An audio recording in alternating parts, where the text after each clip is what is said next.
What's up, Ryan? What's going on, man? Another day, another dollar. You had a chance to make a friend holler? Possibly. Yeah, depends on the friend wants. Exactly. All that stuff. Hey, Matt. Go. Hey! Right, that was the friend holler. Ah. See what I did there? Clever. Well done, right? Well done. Well done, sir. Speaking of well done. No, we're not talking about steaks here.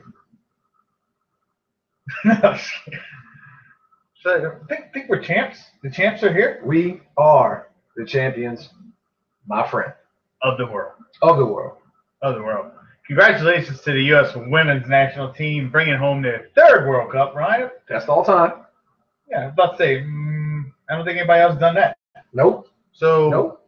My calculations is correct. That means everybody else is suspect. Suspect. Yes, everyone else is suspect. Hello. Sorry.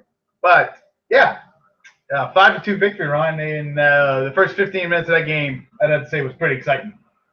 I honestly thought it was over. 60% of me said this game's over after 2-0 in the first 8 minutes. Mm-hmm. The other 40 said, dude, there's still 82 minutes of soccer to play, and Japan made it this far for a reason. And they woke up. They woke up. You know, yes, we went up 4-0, but the rest of the match, we dominated, but Japan outscored us after that. Yeah, it's almost like we went into a little bit of coast mode, but Japan also got more aggressive. And they woke up. Once they cut it to 4-2, it was kind of one of those things like, I wasn't really getting worried about the outcome of the game, but it was also one of those things like, all right, guys, might want to wake up here a little bit. Still 30 minutes to go in this match. Ladies, it's time to wake up. You know, when they scored their first one, it reminded me, okay, yeah, they're here for a reason. You know, we had given up 1 goal all tournament, and that was against Australia in the opening match. We shut down Germany. We shut down, China. We shut down Nigeria. We shut down Sweden on the way to this final match. And Japan had one of the best passing efficiencies throughout the tournament at over 80%, which is that's incredible. I think they were tops in that, and I want to say they might have been tops in possession as well. You know, that's like a quarterback going 30 for 33 over an entire game when you're passing 80%. I know the percentages are different, but I guess you'd say the level of the statistic is that high. You know, most is about 70, 72. You're having a good day if you're at 75 to 77 on the passing percentage, and they averaged 81 on the tournament heading into the finals, and they showed it. They showed it once they settled in. But Carly Lloyd with the hat trick early on, 15 minutes and puts away 3 goals. She takes away the golden ball from the tournament. Her and Carly, what's her name? Sausage. I can't think of her first name. Sausage from Germany were tied with goals and assists, but I'm not really sure how the third tiebreaker went. So what it said on television was because Sausage did it in less time. She would have got the golden ball, but Carly Lloyd got the golden ball, not? No. Well, okay.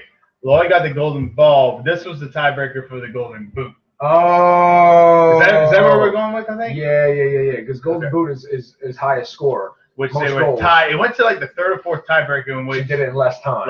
That's right. Okay. They had to go like a third or fourth. The golden ball is MVP of the tournament. Which that's what it is. Of course.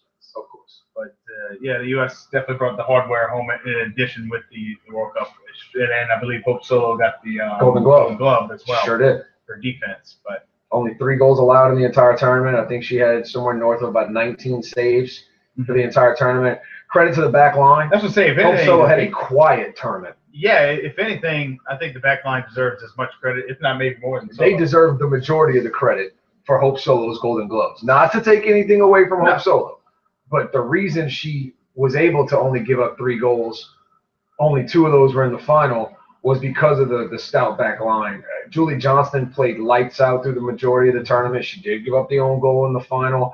She did look a little sloppy against Japan overall, but for the majority of the tournament, she had a couple goals off of set pieces. Ali Krieger is a monster. Yes, hopefully, I'm not sure how old she is. She might be back for the 2019 World Cup.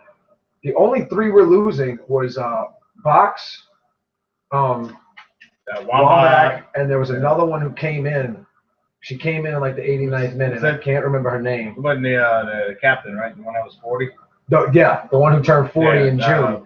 Drawing a blank on the name right now. I can't think of her name either. But, aside from those 3, the women will be returning the majority of their squad. And Morgan Bryan Hi, welcome to the tournament. Mhm. The youngest girl in the entire tournament at 22 years old, played absolutely phenomenal once she finally got her call. You know, you can go back to the Germany game, and she let her know that headbutt, and she and the German girl both got back into the game. But Morgan Bryan, that's the future. Morgan Bryan, Sydney LaRue, O'Hara, Morgan, Alex Morgan.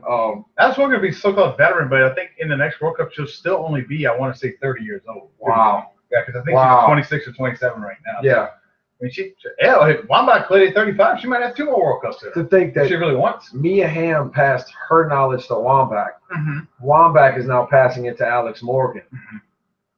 That's a dynasty if you ever had one. Granted, they've only got 2 trophies from 99 to 15. But the U.S. has made Final Four in every single World Cup. We made the semifinals. Mm-hmm. Only team to do that. That is true. But soccer doesn't end there, Ryan. No, it doesn't. In fact, the men starting the Gold Cup tonight against a pretty tough CONCACAF opponent in Honduras. True. One of the 4 teams from CONCACAF that made the World Cup last year. And it'll be a good test for the U.S. tonight as they play over there in Fresno, just outside of Dallas. And it'll be interesting to see which U.S. team shows up. Is the one that beat Germany in the Netherlands, do they still have that momentum going into the Gold Cup? Because what's important about this that the casual fan doesn't understand, if the U.S. can win the Gold Cup again, they're automatically in the Confederations Cup in 2017 before the World Cup, which is shown to prove a tremendous advantage. Absolutely. In 2010, the U.S. got used to the conditions in Africa. Mexico played very well in the World Cup this year, playing in Brazil in the 2013 Confederations Cup. So very big tournament for the U.S. coming up, Ryan. You know, we open up tonight against, like Matt said, against Honduras. Most of the Latin American teams are not pushovers. No. You know, Honduras is fairly talented. Costa Rica made the final 8. Extremely talented. Mexico, of course, El Tri. They're lacking right now with Chicharito's out. You know, and I think they're kind of in a rebuilding phase right now. But again, you can't really count out El Tri. Facing a Honduras team tonight that we know well, I think we've gone 3-0 against them in our last 3 matchups against Honduras. The last one I think ended up as in a 4-0 W. Mm-hmm. Interesting lineup tonight. Guzan, of course, is in the net with Howard taking his year-long international hiatus. If Guzan can show what we know he can do, because he's been sloppy. He was sloppy against Guatemala. He didn't look strong on the back line. Raimondo even at times has played better. Yeah. So I think Guzan's still the guy you're going to go with, but I can see both of them playing, especially in the group stage. Yeah, I mean, I wouldn't. You know, you're not going to see Raimondo tonight unless some freak of nature happens to where Guzan has to come out. But a couple of interesting ones on the lineup is Alvarado on the back line, who's one of our younger defenders. I was reading something about him earlier, and I'm drawing a blank right now. But there was somebody else on the back line who was more fit recently, who played in the Germany and the Netherlands matches, if I'm not mistaken. But Alvarado has shown he debuted, I want to say, against Honduras in the last time we played against them. I might be getting a couple people mixed up, but it's a new fixture in the back line. We have Beckerman in the midfield, which is different. You know, you would expect Giskerud. And now it seems like on the outside, John Brooks is a full-time starter now after becoming the hero against Ghana. John Brooks has really solidified his place in the starting 11. And he's only, what, 21, 22? I think he's about 22 now. And Bradley has now taken over the armband. Of course, Dempsey was stripped of it because of his asinine marks in the U.S. Open club tournament, ripping up the referee's notebook and consequently being sent off and suspended for a few matches for it. Yeah, I laughed, but, you know, Dempsey's come out and said it. He said, you know, the armband was never something I really strived for.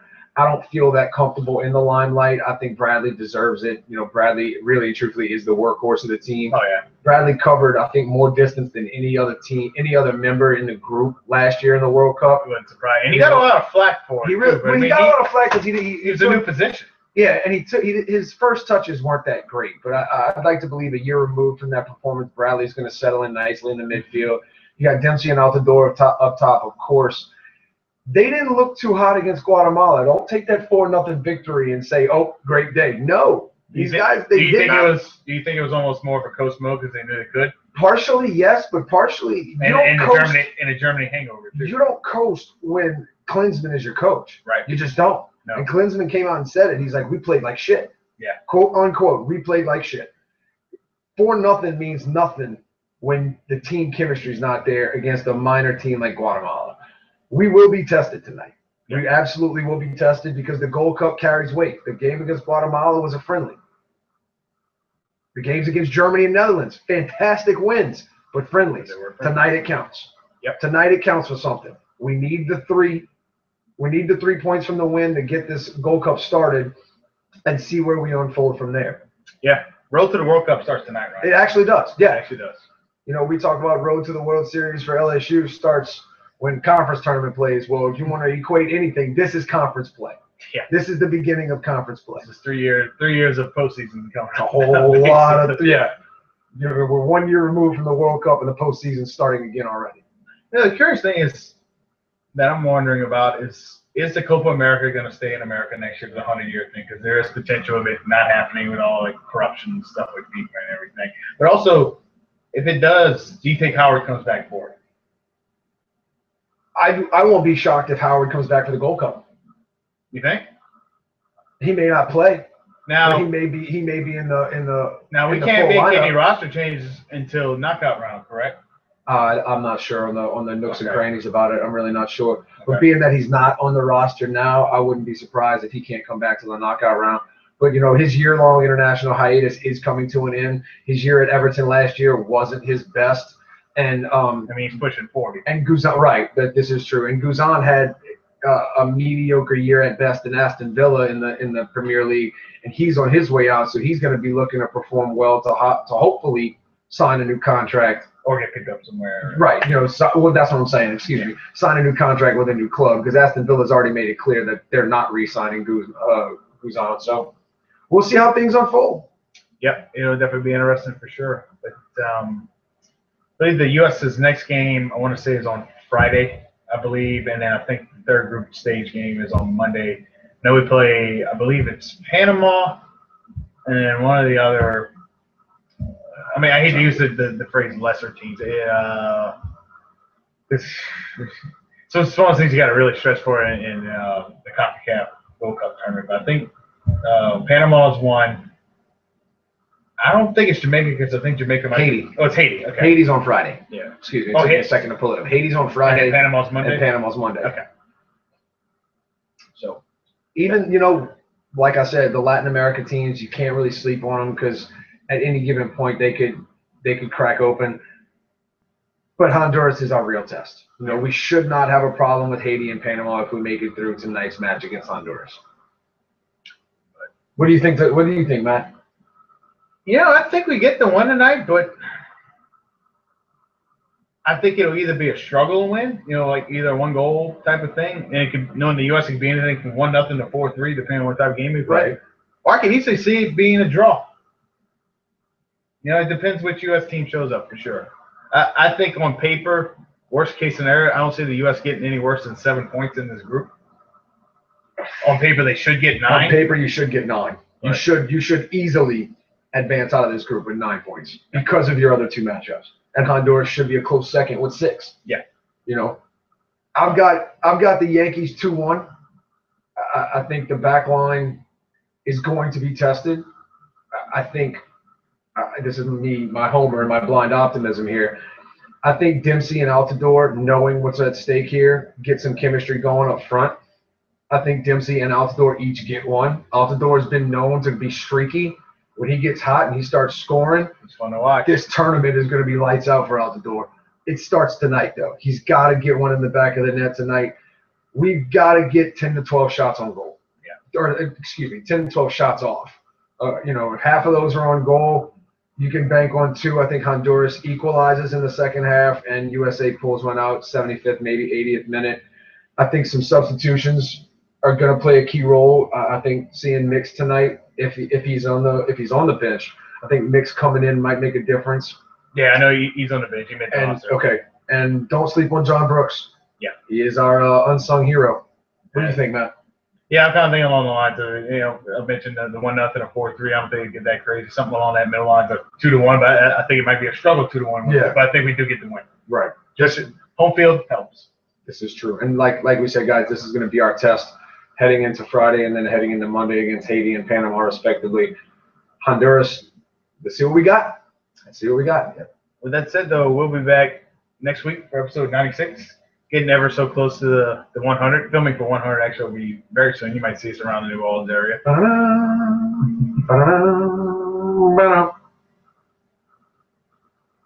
I got one more thing to do, though. All right, America.